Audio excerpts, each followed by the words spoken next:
Nearpod is the tool that I use to design my lesson. It is an online tool that allows student-led, teacher-led, or both teaching instructions in both the classroom and remote because of its hybrid layout. Nearpod can be used as an instructional tool as well as an assessment tool. It gives tons of various resources that you can add into your lessons to create and enrich the learning experiences for your students. This lesson focuses on the 3rd grade science standard, S3L2. Part B of it includes, more specifically, explore, research, and communicate solutions such as conservation of resources and recycling of materials to protect plants and animals. Student goals based on the content standards include the following I can statements. I can identify the various types of pollution, such as air, land, and water pollution. I can identify what renewable resources are and examples of them. I can understand how to recycle and conserve resources. I am planning to implement this lesson as both student and teacher-led to best meet my students' learning needs. First, I used a poll to get a feel for my students' confidence levels going into the lesson. When you go to the next slide, this is our opening activity. I use this collaborative discussion board, which kids can post their responses while seeing their peers' responses. This is a great way to involve all the students in one activity because they are going to be intrigued to see their peers' thoughts along with theirs. So as you can see, I posted a little example one. You can see my post, people can like the post, and see what you post. You can also post pictures, videos, audios, GIFs.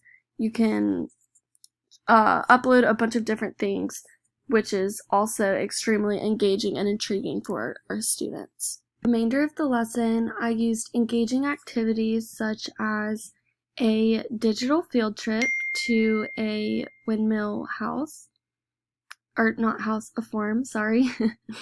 I used a Sway account, which is kind of like note cards with vocabulary words.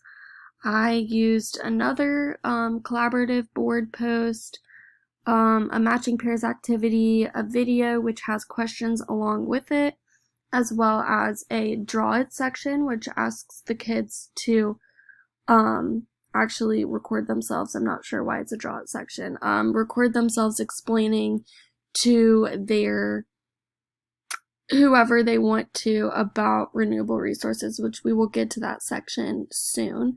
But by using all of these different ways of learning, it meets each child's various learning needs while they're all emphasizing that same content. So with each of these activities that I included, students are going to take different things from each of these activities. They're going to take something different than their partner would. So that's why it's important that I included all of these different types of activities and engagement. This is my Sway post with renewable resources, a picture, and the definition. And the next page we have our matching activity, and this is one of the ways that I can assess my students as well as my lesson by looking at what they get right and wrong. So let's say they chose these and they know that they don't go together. So myself, along with the students, are going to be able to see what they got wrong, and that will be able to help them understand how to move on and where they need to go back and focus on, as well as myself.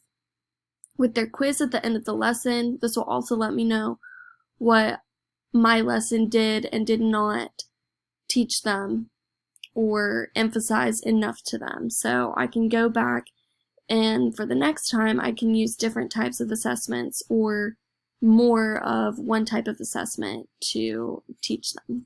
This is our video with the various questions throughout. It will show me which questions the students answered correct or incorrect. So this will also be able to help me better assess my students and their learning progress. I provide accessibility to students within my Nearpod lesson by including all of these mini instructional ways that use more than one learning style within each of them.